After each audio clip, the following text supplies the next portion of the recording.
Mes sœurs bien-aimées, en ce 3e dimanche de Carême, l'Église demande à la Samaritaine de nous accompagner pour réussir notre Carême, pour bien célébrer le mystère de Pâques. Il faut suivre la Samaritaine. Elle est guide par excellence du mystère de Carême comme étant le mystère de la manifestation de la beauté divine, la beauté divine du Carême, la beauté divine de Pâques. C'est la Samaritaine qui en est témoin. Et de quelle manière? Il faut la suivre. D'autant plus que dans l'Évangile, il est dit à propos de la Samaritaine, elle alla appeler tous les gens du village en leur disant « Venez voir un homme ». Elle aurait pu s'arrêter là. « Venez voir un homme ». Oui, la Samaritaine nous invite aujourd'hui à venir voir. Comme dit Jean dans son Évangile, vous verrez les cieux ouverts. C'est ce qui se passe aujourd'hui. Les cieux sont ouverts et nous contemplons la beauté du Carême, la beauté divine du Carême, la beauté divine de Pâques. Donc, la Samaritaine nous donne rendez-vous au bord du puits, à la source. Et vous savez que Dieu aime cela, ces rendez-vous à la source, parmi lesquels, vous le savez très bien, c'est la femme d'Agar, la servante d'Abraham, qui fuit Sarah, sa maîtresse, parce qu'elle est enceinte de son époux Abraham. Et c'est là, près d'un puits, qu'elle reçoit la bénédiction de l'ange, près d'un puits. Dieu nous donne rendez-vous près du puits, jamais ailleurs, près du puits. C'est ce que nous rappelle la Samaritaine.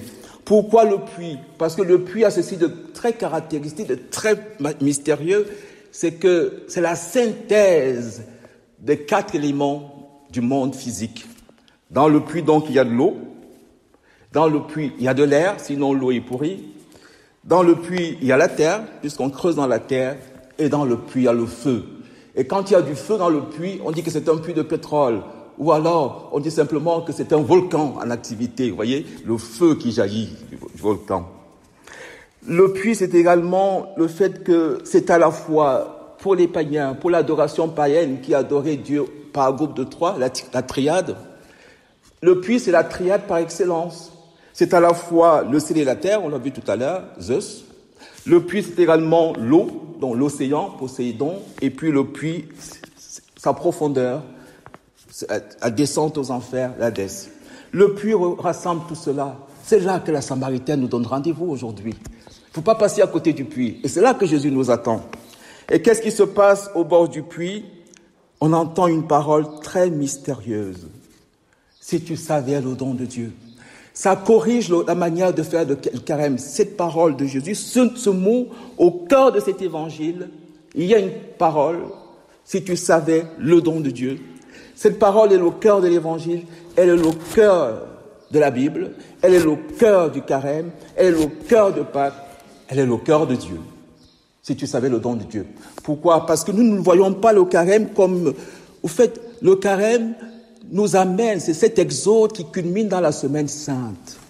Et qu'est-ce qui se passe dans la semaine sainte? Jésus fait des dons. Nous sommes catholiques, nous sommes moinimoniales pour recevoir le don de Dieu.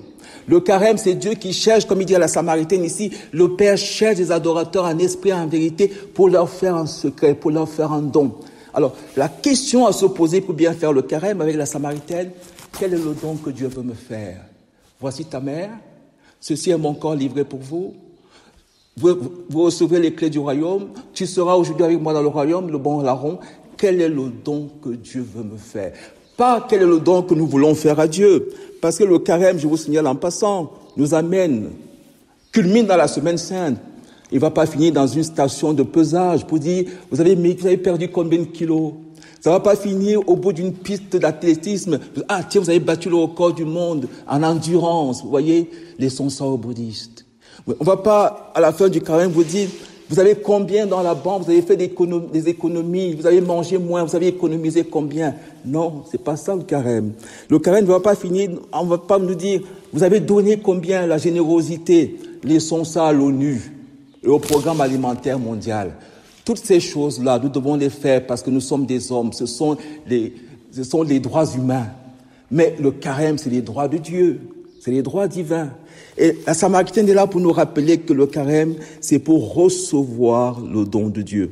C'est pour que la semaine sainte imprime désormais toutes nos semaines. Tous les lundis sont le lundi saint. Il faut voir le don qui est fait le lundi saint.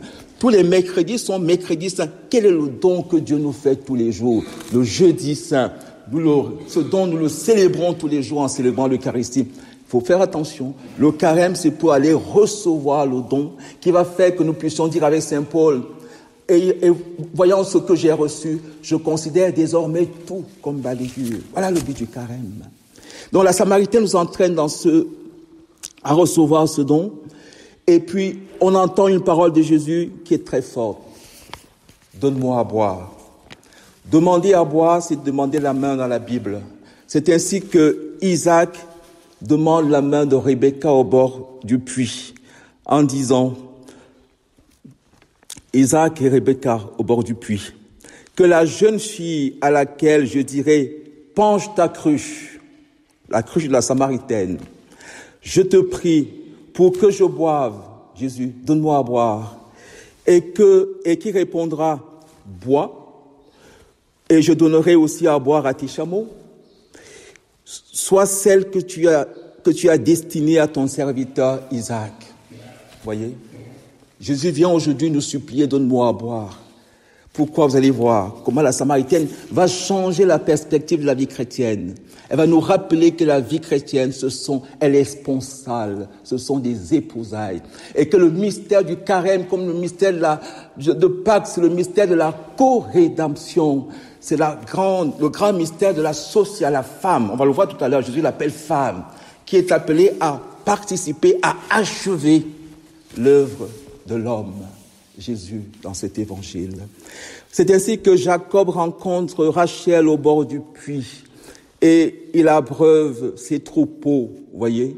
C'est ainsi que Moïse va épouser Tsipora, une histoire de puits. Moïse dit ceci, mon ancêtre avait rencontré sa future femme à un puits. La même chose m'est arrivée aujourd'hui. La même chose voudrait arriver à Jésus aujourd'hui. Il est au bord du puits et il nous attend pour nous demander à boire. Mais, regardez ce qui suit. Il va donc dire à la femme, à la Samaritaine, il va l'appeler femme. Vous savez que ce mot, regardez dans toute la Bible.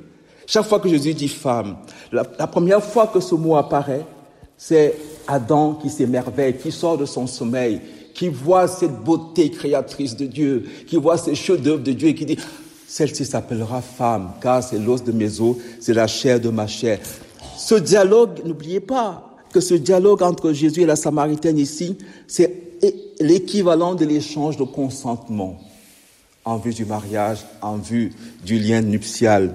Alors, Jésus lui dit femme, c'est le mystère de l'associat, de celle qui complète. C'est le mystère de Isha, la femme, du réceptacle. Il faut retenir cela. Et finalement, le mot femme ici nous révèle, dit Chouraki, la dimension matricielle de Dieu. Pas la dimension féminine, c'est pas tout à fait ça. Il y a un petit souci, on va voir ça tout à l'heure. Continuons. Donc Jésus dit femme, comme Adam l'a dit à Ève. Jésus dit femme, comme il le dira à la femme adultère, femme. Pour lui, c'est vraiment le grand mystère du chef-d'œuvre de Dieu, appelé à être la socia, appelé à être Isha, le réceptacle de Dieu. C'est ainsi que Jésus dirait également femme à Marie-Madeleine. Il dirait également femme à sa mère aux noces de Cana, voyez, en plein mariage. N'oubliez pas que les noces de Cana, le dialogue entre Jésus et sa mère aux noces de Cana, c'est aussi un échange de consentement. Jésus dit à sa mère, femme, comme ici à la Samaritaine, donne-moi à boire. Femme, acceptes-tu de me prendre pour époux? Il était tellement beau, il paraît, la Samaritaine, il y a quelqu'un qui a chanté en disant, ses yeux étaient comme de l'eau fraîche quand il m'a regardé. On dit qu'elle est tombée littéralement amoureuse de Jésus. Elle a voulu lui dire, mais écoute, je n'ai pas de mari, c'est-à-dire, tu peux me prendre, je suis libre. Mais c'était un mystère, vous allez voir tout à l'heure comme c'est beau. C'est ainsi que l'Église, en disant femme, aujourd'hui, la Samaritaine nous rappelle que l'Église est féminine. On ne conjugue pas l'Église au féminin. C'est pas, vous voyez, c'est pas la dimension. Vous voyez, quand on dit, non, on voudrait que ce soit le féminin et non la dimension féminine. On va dire, bon, les prêtres au féminin, les prêtresses, les diacres au féminin, les diaconesses, c'est pas ça, c'est pas ça. C'est pas du tout ça. C'est le piège dans lequel nous sommes tombés. C'est la dimension féminine qui fait que l'Église comme Église est la manifestation de ce que Dieu, du projet de Dieu sur toute l'humanité, à savoir se donner. Si tu savais le don de Dieu, il t'aurait donné de l'eau vive. Si tu savais qu'il te demande à boire, il t'aurait donné. La dimension féminine de l'Église, c'est sa capacité à recevoir la vie de Dieu pour en être, voyez, la fécondité, la manifestation dans le monde. Parce que la terre est féminine. Vous avez remarqué, cette terre se nommera l'épousée d'Isaïe. À propos de l'Église qui est féminine, c'est Saint Paul. Le Christ a aimé l'Église, s'est livré pour elle comme son épouse afin de la sanctifier. Saint Paul, ce mystère est grand à propos du mariage. Il s'agit du Christ et de l'Église qui est son épouse. Donc la dimension féminine, c'est la dimension d'épousailles, du réceptacle du mystère. C'est pas une histoire de genre masculin, genre féminin. Non, Dieu est au-delà. Et il a voulu avoir en face de lui une humanité. L'humanité est au féminin. L'humanité est féminine comme réceptacle de la fécondité divine. La nature est féminine, dame nature, comme réceptacle de la fécondité divine. Et l'expression femme culmine également dans l'Apocalypse. Un signe grandiose au ciel, une femme. Et alors, après le mystère de la femme, Jésus dit à la Samaritaine, tu as eu 5 maris. Alors là, je donne la parole à Saint Augustin. Saint Augustin dit que les 5 maris de la Samaritaine correspondent aux 5 sens de l'homme. La vue, l'odorat, le goût, l'ouïe et le toucher. Et que les 5 sens, nous dit la Bible, et puis ce que nous dit également Saint Augustin, c'est ce qui nous permet d'être en contact direct avec le réel.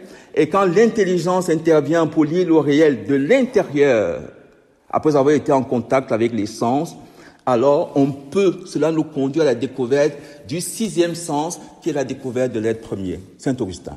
Tu as 5 maris, les 5 sens ne t'ont pas permis de t'élever. C'est ce que dit d'ailleurs le livre de la sagesse. Ils sont sans excuse, ceux qui n'ont pas été, ceux qui ont été incapables, à partir de ce qu'ils voient, entendent, touchent et goûtent, de remonter à celui qui est le 6e mari. C'est ainsi donc que cette première interprétation de Saint Augustin nous rappelle donc que les 5 sens nous permettent le passage du sensible à l'intelligible et finalement la découverte de l'être premier qui est la source de tout. Il a raison. Aristote dit que considérer tout ce qui est du point de vue de l'être, car il s'agit de ça, c'est le propre du philosophe de philosophie première. Voilà.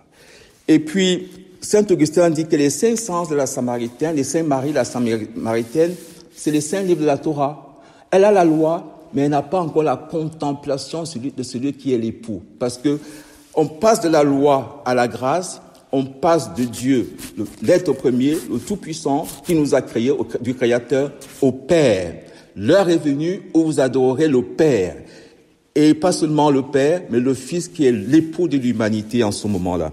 Donc, il lui dit, il lui fait le don de passer de celui qui a dit « je suis » à celui qui est l'un de la Trinité et qui l'amène à travers cette rencontre à entrer en possession, à devenir le réceptacle de la Trinité. Vous avez vu, beaucoup de Samaritains de cette vie crurent en Jésus à cause de la parole de la femme. Regardez la Samaritaine, comment elle nous conduit justement à cette œuvre de contemplation et finalement de co-rédemption, de fécondité divine. Qu'est-ce que ça change? La Samaritaine nous dit simplement que nous devons aborder les choses de Dieu depuis la manifestation de Dieu comme Trinité, comme la femme qui reçoit le patrimoine, pour ne pas dire le matrimoine, reçoit de son époux les choses de l'époux pour être la dispensatrice des choses de son époux. On est là dans un vrai mystère de mariage où il y a un matrimoine. Généralement, le matrimoine, c'est l'homme qui reçoit les choses de la femme, mais Dieu a voulu que ce soit le patrimoine, que ce soit l'humanité qui reçoive les choses de Dieu, que ce soit la femme qui reçoive les choses de son époux, et que l'époux, finalement, c'est Dieu. Ton Rédempteur t'épousera. Ça change tout. On entre en carême pour recevoir le don comme réceptacle, comme la femme l'associa, pour recevoir le don comme l'humanité, lieu de la fécondité de Dieu, comme nature, dame nature, comme la femme, finalement, le lieu de la fécondité par excellence. Demandons cette grâce d'entrer dans cette dimension sponsale de la foi et la dimension sponsale du carême, la dimension sponsale du mystère de la Pâque. Ce n'est autre chose que la co-rédemption que Marie vit au pied de la croix. Elle est donc la femme, l'associative au pied de la croix, reçoit tout ce qui a été fait, inclinant la tête, il remit l'esprit à Marie pour que Marie devienne donc mère des apôtres, mère de l'Église et mère de chacun de nous. Amen.